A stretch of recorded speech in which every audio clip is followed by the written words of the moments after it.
Hi everyone, I'm Mary, and today we're going to be looking more of Tech Talks Battletech, The Rifleman. Now, last time around, we got through most of the preamble, everything just leading up to the moment where The Rifleman comes into being, and honestly, covering a lot of the history that I'm actually really curious about, and the more I find out about, the more I'm like, can we just get Tex to go back and cover some of the crazy shit that happened during this period prior to the Star League? Because holy shit, this and the Mackie have only taught me that there's a lot of shit there I didn't even realize was there to find.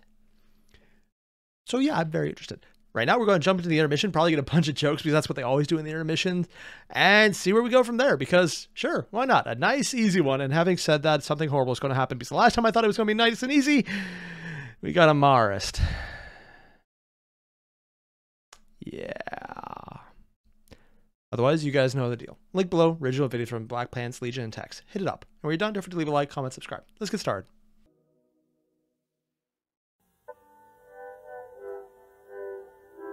Oh, it's that weird warping. Hi there. You have 4 minutes to go for the bathroom to get more to drink. Brought intermission back popular request because people wanted to break in the video and wanted strange facts from behind the scenes. Honestly, I'm here for the strange facts. I literally want them. The song is called Pink Bikini? Oh, it's linked below. Oh, no, I missed that. Actually, all of our music is in the description below. Fuck, I mean, you put it down there. Oh, okay. So some interesting stuff for you guys. I heavily recommend checking out the artists below. They're the people who oh, nice, the Tech Talk artist.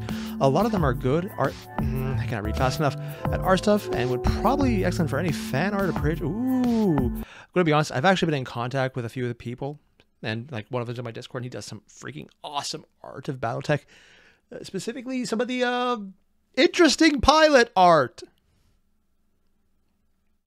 Yeah. Yes. If he's linked below, I'm just gonna be like, yeah, I've seen his stuff. It's good. He's hireable. Ooh, the Bard Legion. Ooh. Played on guitar. Oh, here are some really places to check out. I get kickback for special favors mentioning them. Sarnaut. Oh, yeah, Sarnaut. Of course. Greatest Wiki has everything in BattleTech charts and history. Wait, has history? Really? Oh, wow. New people investigating the lore. Everything Battletech.com. Oh, this one I heard about due to legal issues because of just everything to do with Battletech. Recently, I heard they had to, okay, maybe months ago now that I think about it. Within the last year, I think, they've had to change their name. That said, it's still covering the same things. They just had to change the name for legal reasons because they're just trying to cover all bases when people reach out to them. Not in a specific changes or else way, but I heard it was more of those, hey, just getting ahead of this now, you might want to change it type deals from what I've heard. I could be very wrong with at least what I've heard down the grapevine. That's kind of what happened. Hopefully that's what actually happened and I'm not wrong, because if it was the other way around, that's kind of dickish. Damn fine hub for somebody starting out in BattleTech. Kind of like the entire just making videos on it, people telling you all the shit you need to know. The courtesy flush, really? Is the home of Mike, the editor. Plus friend. So, okay, you're going to need to open the chute. Okay. Open. Oh, no. All right, yep. Oh, no. Oh, God, they're subjecting themselves to these games. 1, nice hat. 2, I can't do this because I'm always like, well, what if I just type in I've tried these games. I'm having literal mental problems thinking about this because it's like my mind just wants to start shutting down, thinking about how hard it's like I open the door and then check the handle, or I want to tap something. It's like, no complex things. Open door, not turn the handle to see if it is unlocked, or touch the door to see if it is cold, if there is a fire on the other side. The more complex the instructions, the more likely it's not going to work. These games cause stress. Yeah. Enter, shoot. Dead. She actually died. Sorry, I just wanted to kill you. That has nothing to do with it. She actually died. Next mech we intend to cover is the GM's best product, the Marauder. Ooh. After that, we're going to cover the Warhammer. After that, we're going to cover the Charger. Oh, because I know the Marauder has come out. The Warhammer, I've seen a bit in the sense I've seen the thumbnail and sometimes actually started and turned it off because I didn't want to watch it yet. Charger, I've seen a lot of in-game, and I want to know more about it. That said, Warhammers, honestly, after playing MechWarrior 5, they might very well be in the running for my favorite mech. It's just fun to headshot someone with a gun that shouldn't be able to, but then it does. Voted by the fanbase. If you weren't aware of the votes, your notification probably have been fucked up by YouTube. That never happens. Double check if interested, or do what folks do and check back. Dude! Tex frames his fan art on canvas. Text one built on a theme. Really? Huh. Wait, Avi Omnisci? Omnisci intensifies. Huh. Guess they're in 40k too. One last thing, check out Legion. Why? Well, Tex has a mission. He wants to be #1 BPL. Ah, I missed that. BPL podcast. Wait, there's more than one podcast? Oh, I guess it's everyone in there. Take that, Berkeley Public Library. Oh, the other BPL is the initials. We hope they aren't. The BPL apologizes for how long the video took. However, we do have day jobs. Yeah. That being said, to apologize for missing the deadline and nobody imposed on Tex's insane self-destructive tendencies and tend toward massive overwork, he decided to raise money for charity by cooking meth. In Payday 2. Thank you for including that right there where I'm not going to get demonetized for having read that out loud. I appreciate it. Up the rocket launcher. That's definitely the part I always forget when I'm doing it. God damn! 11,000 for Toys for Tots. Go Tex. Tex felt this was important. He decided to make this a staple of Tex Talks About Tech from here on out. I've heard he's raised a lot of money for his charity streams. It's actually very impressive. That's right. Rather than trying to squeeze you for money or donations to support our lifestyle, Tex Talks About Tech will be supported donations, righteous causes. Whereas some creators will always have donations open to line their own pockets, we pledge here and now the only time donations are going to be active on this channel is to support decent people in need. If you want to support the channel and have other pressing debts to bills like Backhead Leaders and Patreon, link below. We don't keep this to buy stuff. It hires artists, editors. I cannot reach it. They're crafted in pursuit of shitposting. A very worthy cause. Though Texas pledged the Patriot spend $150 a month on ammunition and coffee. People made him do this. From what I've heard, even that much is a surprise. If Tex ever won the lottery, he would buy and operate a UHF station. I don't know what that is, in the middle of nowhere. He might also buy a flamethrower for personal reasons. I'm going to be completely honest. I was in a few snowstorms. Would the flamethrower make it any better or get rid of the snow any faster than a really big industrial snowblower? No. But then I could say I went out and I cleaned my yard with a flamethrower. Would it help? No. Would it probably start a fire in the middle of winter and then I'd have to do this really weird call to 911? It's like, hey, I lit my yard on fire. Which house? It's the one that you could actually drive to because I managed to clear the driveway, the yard, and most of the surrounding neighborhood. Also, the fire's out on the yard. It moved to the house. Can you fix that? Yeah, thanks. If Mike ever won the lottery, he would buy 4 square blocks in Cleveland for, quote, mega house. Also promised to dissolve the corporation. Wait, the what? Entity of Skyline Chili? I don't know what that is. Tex, Goat, and Mike are all roommates. What may occur as a result of this is yet to be written. Stick around. Actually, I do point this out a lot more normally. The music in the background. Tex has been doing a lot of classical pieces or just standard pieces, but right now it's a very upbeat, almost industrial mech. Not mech. You know where my mind's at. Industrial techno, but very upbeat, which is not the usual frame I hear. Like, listen to him talk about it, considering how gravelly and deep and serious his voice is. And then you hear this in the background, it's like, it's what you expect almost from Persona 5 background music in a really low-key section outside. Callan Industries was just another second-tier supplier for the hegemony armed forces. Interesting choice. What that means in real-world terms is their chief product was supplies, parts, spares, and tools. From ammunition to communications equipment, Callan Industries proudly made whatever components as required for the military-industrial complex. However, with the rapid escalation of battle mech technology and likely mad at not being in on the Mackie consortium from the get-go, Callan decided, in theory, deal with any number of threats at range and then equip it with a targeting system second to none. They would have a unique product in a world that paid vast sums for just such a thing. Ah, so finally we're getting to the actual creation of the Rifleman. I thought for a while there we were talking about some of the other mechs as being the second one, and people told me the second one is apparently the Banshee. There was one that was put down on paper as a prototype and never actually mass-produced, so the second mass-produced was the Banshee. Which, really? The Banshee? That surprised me. That would actually surprise me. Fire support. It wasn't going to be just another artillery support mech or a close-range brawler, but a dedicated platform for precise, long-range fire support that could not only sweep the skies of pesky aerospace assets, something sorely lacking in those early years, but something that could offer precision firepower to any combat lance. Oh. In 2504, at great expense, their prototype was presented. Codenamed Falcon Gray, the prototype passed all trials and was accepted into inventory as the RFL-1N Rifleman. Huh, so they've had the name immediately. Why Falcon Gray, though? Oh, because it's bird shooting. That's why. And it was probably gray like most military prototypes. Also, interesting design of the weapons. Like, you see most of the gun housing over here, and then just this, like, I don't think it's a suppressor, but just the way to vent off. I've seen this on sniper rifles in current reality whenever you see pictures of it. Everyone knows they actually have it here, too. Neat. Love the art, though. It was style that seems like to one be of a the robust, Patreon options. simple, cost-effective weapon with a niche battlefield role. It was the first mech of its type, something not a scout, Well, the answer to the question is air support is no. derivative. It was something new. As with most new weapons, it would have significant problems in this early production run. Wait, are those For lights? one, the RFL-1N Rifleman had mass overheating. I'm sorry, I absolutely love this quote. The rifleman, when good enough, is perfect. Oh, jeez. Also, considering in MechWarrior 5 how many times the new updates for the Coyote mission packs involve, here's a random swarm of VTOLs. There's going to be 60 of them, and they're all fighting you at once. Have fun! I might want to get a rifleman now just to help survive this. Seriously, VTOLs have done more damage to me in that game than anything else.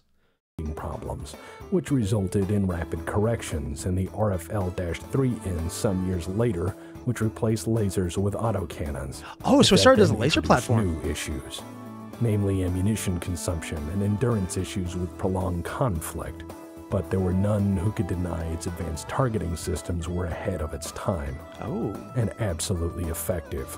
So effective, mind you, that the Rifleman's Garrett DJ-2 targeting system has lasted nearly half a millennium of combat without significant improvement. Yeah, it's that damn good. So let me get this straight. The pre-Star League design for the Rifleman had something so intrinsic to it, just the targeting computer, that it survived longer than the actual Star League. The freaking the targeting computer is that good?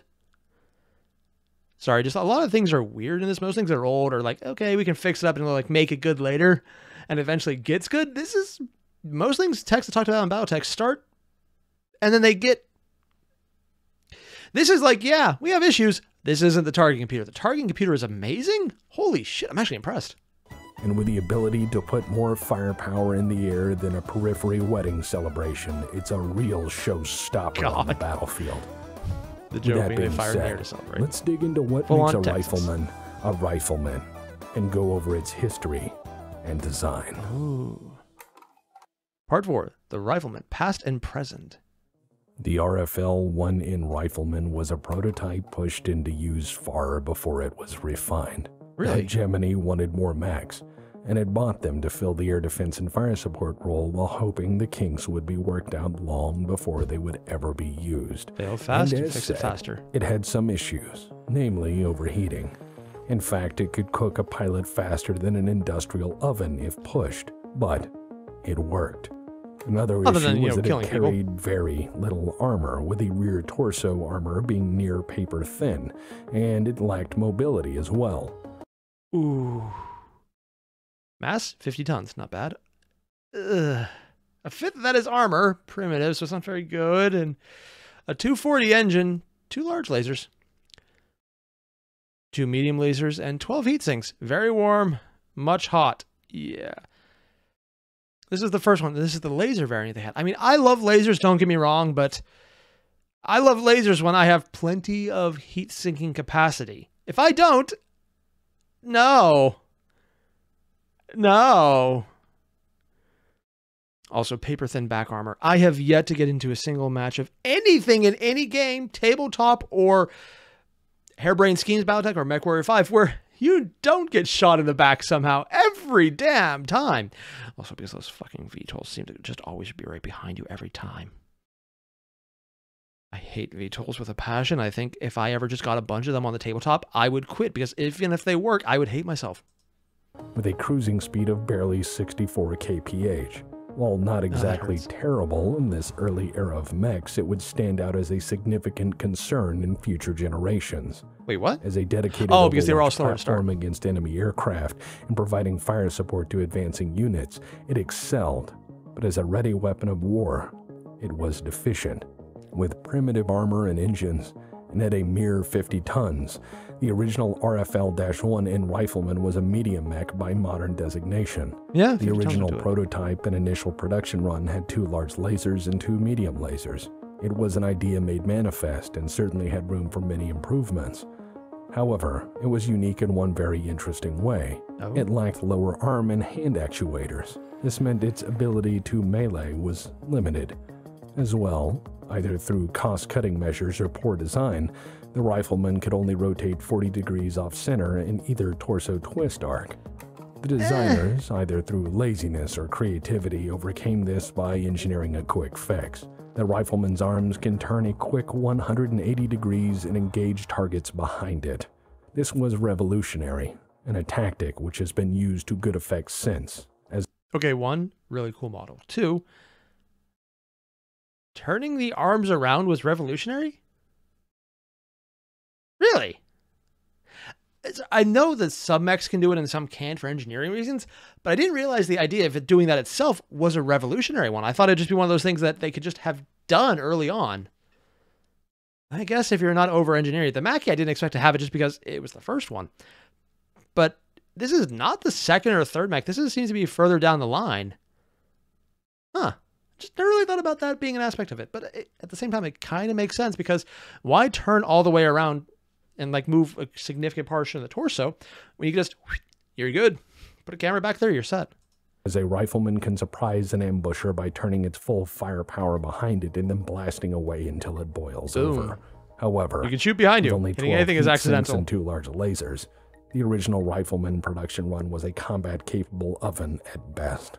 Here's where we get into history again for a brief moment. In 2556, the Treaty of Geneva was signed. We can do whatever we want. Suck it, Cameron. Oh, I wish I had done that later on. This resulted in mass proliferation of mech designs across the inner sphere, and more or less the end of the Cameron blacklist, if not in fact, but practice. From this, we see... Also, the 1980s called it want their mullet back.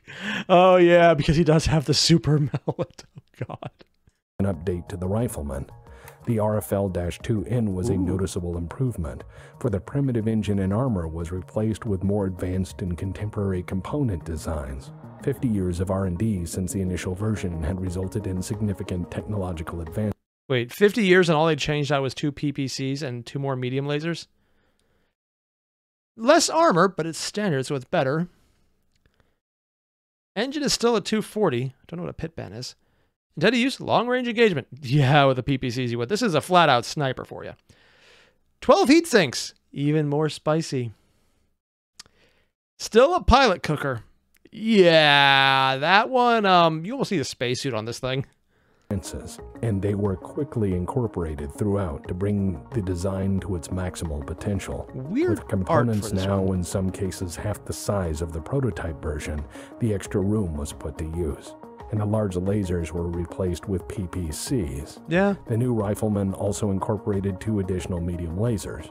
With 2 PPCs and 4 medium lasers, the Rifleman was significantly upgunned, or at least allowed the mech warrior to put hurt on others until help arrived. But here's where the story gets really interesting. If they try firing all they cook? The Rifleman has derivatives. I'm not talking advancements of the core design alone, or technological evolution of components, but different models in the Rifleman family of mechs altogether. This is where the design branches into parallel developments. By 2720, the Rifleman was in service with the Star League Defense Force, and their royal regiments wanted something special. So, for the express purposes of pleasing the client, Callan Industries built the Rifleman 2. That is to say, the RFL-3N-2. The Rifleman 2 was an 80-ton variant. That's right, the Rifleman 2 was an assault mech. There was an assault rifleman? Holy shit. Sorry, the only reason I haven't gone for a rifleman in game is just because I like heavier mechs because I just put more armor on them and still get weapons. I will undergun a mech if I can put too much armor on it, because I'm an idiot and too much armor solves a lot of problems. But, ooh, it's Endosteel as well. 12 tons? Royal Star. I don't even know what that is, but that sounds good. A 320 engine, not bad.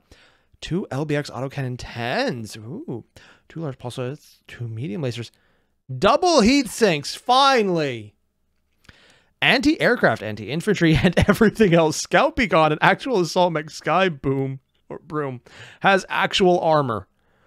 Dude. Which is funny, because it's literally just a single ton more than the original. Just, it actually is good this time around. I need to find this. Either to appease the Royal Division's request or pad their expense account, Callan ensured it had the best technology possible throughout. From Endosteel structure and an XL engine offering, it had a hell of a lot of firepower, with a pair of LBX-10 autocannons, large pulse lasers, as well as medium lasers and a Beagle active probe. It had double heat sinks. Don't know much about the active and probes. Aside from being a Sky Broom, for pesky aircraft, it made itself a viable command platform. Further, its armor was noticeably improved at this point, with Callan's premier line of Callan Royal Star. And this takes us back to the main design chassis, which was improved with the RFL-3 series. No longer a 50-ton chassis, the Rifleman was now a 60-ton mech, putting it on the lighter end of heavies. The RFL-3 comes in multiple marks, and is an improvement on the original design series traced back to the RFL-1 Rifleman, and not at all related with the Rifleman-2. Throughout, they're universally hailed as among the best of. Oh, so that's what they meant by parallel development. They had the Assault one, which I want, and then this one, which I've seen around a lot more recently, just in games everywhere. I think it's the one I usually run when I bring it to the tabletop, and then die because I'm horrible with it. 60 tons, less armor, but standard and cheap. 240 engine, 2 large lasers, 2 medium lasers, and 2 autocannons. Oh, interesting mix. And 10 regular heat sinks. Just fill the cockpit with ice. But then you just get steam after 5 minutes. The design. Most notably is the RFL-3N, which is what we come to understand as the standard variant today. It was designed to use standardized, low-cost, and low-tech materials in order to be easily mass-produced. It boasted a Pitman 240 engine and was armed with 2 large lasers and 2 AC-5 autocannons. In addition, it had a pair of medium lasers for close-in support. It was, however, being devoid of advanced tech, easily overwhelmed by heat output, but, well, heat sinks are expensive and pilots are replaceable. It was also poorly armored at 7.5 tons of armor. This was a cheap design made for the final push on Terra during the Amaris coup, and it was necessarily cheap and uncomplicated as a result. From a logistics standpoint, So this wasn't part of the Star League's attack on, this is part of the coup, so they literally just brought this in to fill the ranks when they were actually attacking. So this was a Amaris design that was mass-produced.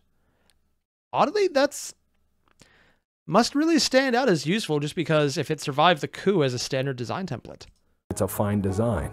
From a repair standpoint, cheap as hell. Cheap as hell and reliable. That does help. If you have to get into it, well, I'd advise hiding behind something and staying the hell away from the front line. And the story gets stranger from there, because while we discuss the branch of the Rifleman 2, we have to discuss something else to come out of the American we're going back to Civil this time War. period. Yes, there's another and far rarer variant design, inspired by but completely separate from the Rifleman 1 and 2 series mech designs. Okay, I've said this before, but I need to say it again. Before he says anything, I'm already just thinking, dude, I need to find a Rifleman 2 because that sounds awesome. But also, if there's a rarer one, even rarer than the freaking Star League Royal variant, oh baby, I'm actually super curious. Or is this going to be like one of those speculatives that was made a single copy of and never really touched? I'll preface my argument with this.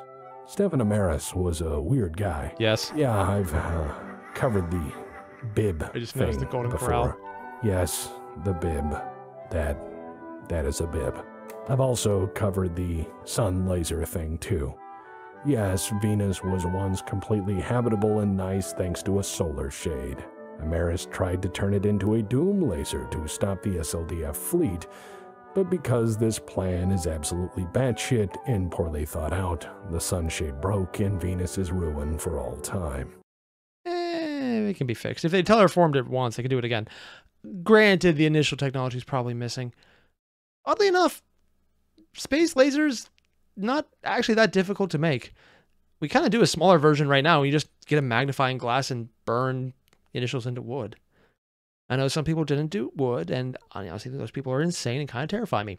Also, because anyone who actively does that is literally demonstrating a hallmark of sociopathy that usually does involve serial killers. So if you know anyone who just does that for fun, be afraid. I literally tried to burn my initials into wood, but I kept just shaking my hand. I don't have a steady hand, not enough dexterity. So it never looked right, and it bugged me. Yeah. Also, the wood was always either too wet or too dry. It never worked. Personal issues. So, what if I told you, in addition to his many other faults, Amaris had this problem? No. Don't you dare do that text. I want to see what the hell that shit was. Other faults. Oh God, he actually did the entire list. List of ruined things: freedom, democracy, democratic process, bibs, Golden Corral. I give him a pass on this one. It was pretty much where it was already. Public access television, long-standing military traditions, reasonable agreements, Seattle, Tacoma. Ooh, yeah. Still didn't get all of them either. And by that, I mean a certain bunch of bagpipe enthusiasts. The Cameron family. I'll give him a pass on this one as well. The last Cameron really did that one all on his own. I think I'll give him a pass on that one. Richard Cameron's face. I also give him a pass on this one. I think that's an improvement. 12. Wearing a bathrobe too. I don't really care where. That's horrible. Interhouse political. Honestly, no. It probably didn't change much. They just made it more open. 14. It's going too fast now. Damn. Amaris had this problem. A lot of despots and tyrants do. Light looting. They believe in the background. Wonder weapons, ultimate iterations of weapon systems. What did he do? And that bigger is better. And being surrounded by enemies slowly tightening the noose on your dying empire, despots. No. Did he try to make... What it sounds like Tex is leading up to is Amaris thinking, I'm going to do something insane, something huge. It'll be a doomsday weapon rifleman. But we already have the assault version. Did he go 100? Did he go super heavy rifleman?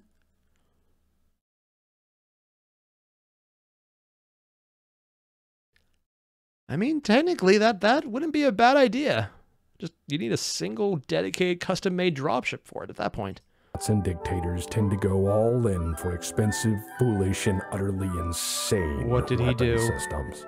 It is from this place of poor engineering knowledge and wanting bigger rather than better weapon systems that you get some of the oddest weapons of history. What did he do? It is from this place where you get such things as the completely useless Matar, appropriately dubbed Amaris's Folly, a rarely, if ever, mobile weapon system.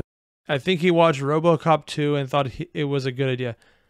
I'll be honest, it kind of looks like a Marauder with just really screwed up legs. And a very exposed.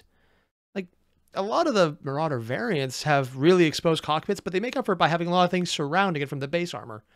This one, no, the base armor is retreated, so you just have the cockpit. Oh, wow. It looks like he's trying to make a Marauder without having a Marauder, and the feet are so long, it would actually be harder to walk these things. System that struggles with virtually any task put before it, which was then later copied into the absolute personification of please hit me with artillery because I don't move too good and I'm visible from orbit mech that was the Stone Rhino. Yes, the Clan Hebrews thought they could make this work. On the one hand, I love the massive gun. On the other hand, at least the feet are a little more reasonable here and they look clawed. Oh, but this is actually a really small one. I thought this was going to be a super heavy, but no, it's just really wide. Because you can see the pilot there and given it's not that tall. Oh, that's kind of embarrassing. Sorry. I meant to say the mech, which is the personification of compensation Jade for Falcon. Personal inadequacy, that is the Stone Rhino. Pardon, my notes had that in the margins. So, Amaris believed in ultimate weapons that were dangerously... How can he even see sitting that close to the windscreen? Yeah. It's a very silly design. Does it really have a speed spoiler on the back? Impractical, design does not do and above all imaginative in the way a child's mind is. Except, as with all madmen, sometimes through sheer luck or encouraging genius on the part of the designer, they get something right. What? The Rifleman 3 was one of those things. The Rifleman 3 was a beast, a monster, a titan of the battlefield with a very specific mission profile. What did it do? Ambush. And where many clamor for the ballistic excess of the Annihilator and worship it in cult-like adoration. Oh, so that's the one I was talking about earlier. I mentioned early on when we saw that first picture of the different one, and there was the Rifleman variant that had the RimWorld's Republic logo on it, and that would be the Rifleman 3. And really, just because you can tell that's a plane they strapped onto the front of it to make it look interesting, you can tell exactly what Unseen series this one came from. Yeah, I'm really curious about all of this. Wait, he just said this thing is... He was talking about the Annihilator as... How much DACA did this thing put out? Few know of the mayhem of the Rifleman 3. Let me put it to you this way.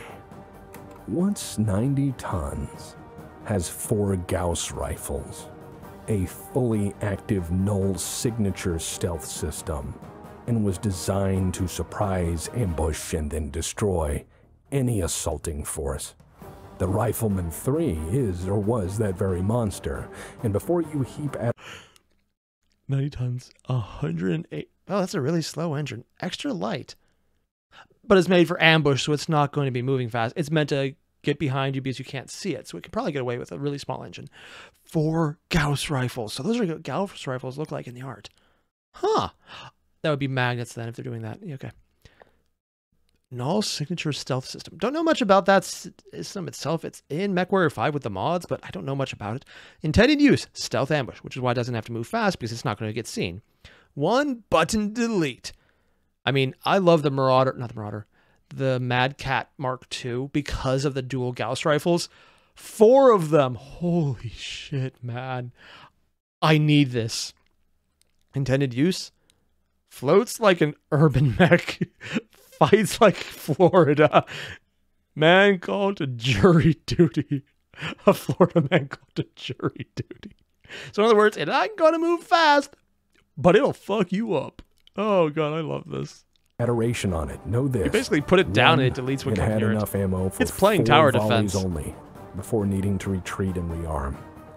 2, it was as slow as an urban mech. And 3, it had only 10.5 tons of armor for its 90-ton mass. But regardless of these obvious shortcomings and its intended battlefield role, it was impressive. You don't see it coming and then it kills you. There was only the single experimental prototype. It was one of many last-ditch weapons Amaris had envisioned in the twilight of his Imperial delusions. What is known for certain is that it was destroyed during the battle for Terra in the closing act of the Amaris Civil War, entombed and forgotten among the wreckage of a ruined city. Its rediscovery highlights what can happen when a madman gets something absolutely right. He rediscovered its first and only combat action, barely assembled, barely running. The prototype downed 9 SLDF battle mechs before becoming incapacitated, either by the battle itself, a lack of ammunition, or equipment breakdown. I feel, personally, that it's a design worthy of a remake, but I'm no captain of industry and my stock portfolio is far below being influential. I'll be completely honest. That speed would make it so I would never actually want to use it anywhere. But I don't care. Oh, you can do airdrops. If there was any way to outfit this in-game with dropping this in any way, shape, or form from a plane, it doesn't have arms, so it can't hold on. There might be a way to do it in the rules because there's just a ton of them, but I want this just because if I just plop it down in a place where you can see the enemy, 4 Gauss cannons, man. Oh, sorry, this is a thing of beauty. While the rifleman only existed briefly, its mark on history was interesting, to say the least. Proof that Gauss rifles as for the riflemen and their various 1 and 2 series models, the story continues. With the exodus and collapse of Star League, it is known that the SLDF took their royal... This is weird art. I know this is supposed to be a rifleman, but it's like someone started drawing a trebuchet and got told halfway into it, it's like, hey, we needed a rifleman instead. And they just added a weird little machine beret. I've seen that as the spoiler they have in the back. But this one's moved forward, so it looks like a beret from this position. Wow. Division Rifleman 2s and quite a few riflemen in various makes along for the ride. In time, the clans would make their own version, which is a significant upgrade of the rifleman and accordingly supremely more expensive. Yeah, of course. Really? That's the rifleman? The Rifleman 2... It looks even dumber from this angle. Yeah, I like that you don't have nearly as easy a time hitting the cockpit, but that looks so stupid. It looks like that one hat in Dark Souls and I think Bloodborne and a few other games where it's just like that really long swaddle thing. You have that like bulging thing on the top. I don't even know what it's called because I sucked at getting those pieces. Why? Rifleman Ilse. 2C. Clan, yes. Every time I see this, I think Ilcon for some reason. I don't know why, especially since Con's is K, not a C. C is a 65-ton mech with 4 large pulse lasers. 19 double there heat are sinks. Variants from this base model that swap the lasers for ultra-auto cannons, heavy large lasers, and anything else clan tech could slap into it. Amusingly, it is still lightly armored. After the Exodus, across the inner sphere, the riflemen served admirably in the Succession Wars. However, being a lightly armored design, it did not do so well. With the declining number of mechs available, the rifle... Yeah, who'd have thought? Clan usage that goes full on assault, which is why I usually gravitate more towards their models more than anything else. Wouldn't like someone with very little armor. I mean, yeah, distance, but on the other hand, 11 tons. It's ferrofibrous, but it's only 11 tons, man. On the other hand, aerospace defense. Oh, not just flight, not just... Aerospace would imply that it can shoot into orbit. God damn! Granted, large pulse lasers, small lasers, ER though, so that's pretty good. 19 double heat sinks, holy shit. For people who want a mech with a hat and a functioning heat management. Well, that last part's a nice improvement. And one of the smartest things that Clan ever made. Yeah? Was often placed into frontline conflict by necessity alone. Frontline? A place where something that takes hits poorly should never be. What was originally an anti-aircraft and battlefield sniper being forced into point-blank contact naturally led to destruction, significant loss. It wasn't until the rediscovery of Lost Tech that the rifleman was again spoken of in a meaningful way. Ultra-auto cannons and double heat sinks go a long way to increasing its battlefield viability. Yes, yes they do. And I love every second of that.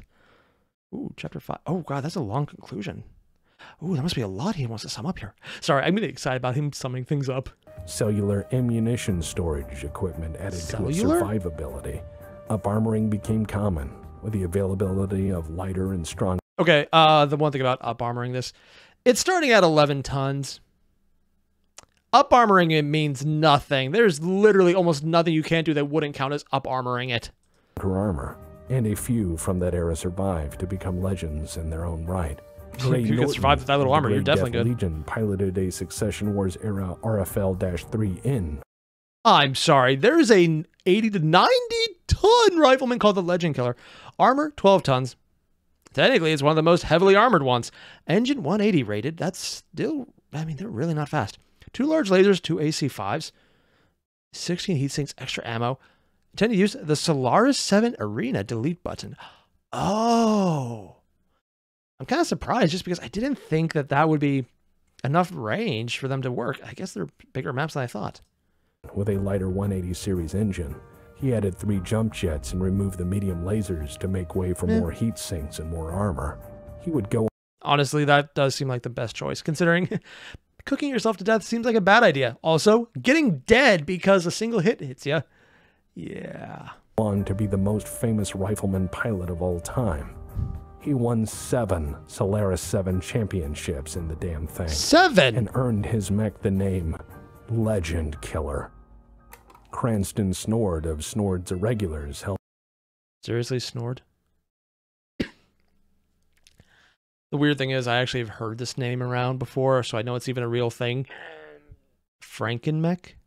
What the hell did he do to this thing? His own, 9 Shorty tons! Sneed built a rifleman that's more a Frankenmech. Why? Well, Snord's Irregulars is weird. I mean, they are... The second he went on to this one, talking about how they're weird, it changed over almost to a... It sounds like a circus theme in the background, which I guess it works if you're going to something weird called a Frankenmech. 60 tons, 9 tons of armor, nothing special, just 9 tons, 240 inches, so it moves fast, has no armor, an LRM-20, a PPC, 3 medium lasers, 14 heat sinks, 8-track player, the club. To use the ultimate answer to why not? It's like they're trying to be a freaking clan mech without having a clan mech. Does a little of everything. Lasers, more lasers, bigger lasers, smaller lasers, and an LRM-20. Why? Really, really weird. Not bad, just weird. You sure? So the RFL-3N of Snord's Irregulars fame has a Phoenix Hawk head, a Warhammer right arm, and parts from an Archer built into it. It had a PPC, an LRM-20, 3 medium lasers, and 14 heat sinks. Well, look, Snord... Is that even a rifleman anymore? Also, if it has the Phoenix Hawk's head, is that where the pilot is in the Phoenix Hawk, or is it down in the body? Does it have 2 cockpits? Weird, but okay. Snord's Irregulars is weird like that. If you think this is the weirdest thing they've done, I can assure you it is not. As far as other influences go, Callan wasn't content to merely build variations of their own design. They saw the design defects of the rifleman and built a solution for those with the money to buy it. Oh. They identified the principal flaws as the rifleman being too lightly armored, with not enough ammunition storage for Callan Industries. Nobody's perfect. Fuck you. Yeah, that makes sense. Engagements, and definitely running too hot. So also, I just noticed this guy in the background. I didn't realize that was a guy's head at first. That is disturbing. He has like elf ears that are tipped over, and that is a massive bulb. It's like my head would be here. His would end like out of the screen. It's so huge, and then his jowls are hanging down past his freaking chin, and then he has a double chin, but it doesn't matter because it drops off. And I'm assuming this is someone who grew up on a world that just got nuked, because that is birth defects right there, and or I'm just going to go birth defects because the alternative is, hey, look, alien art in Battletech. They went back to the drawing board.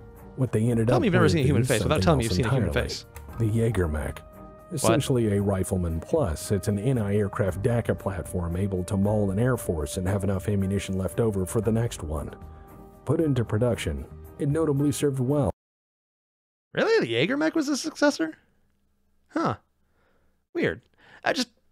When I see a rifleman, I know take it down fast because it won't have as much armor, but it has the shot I cannot speak today.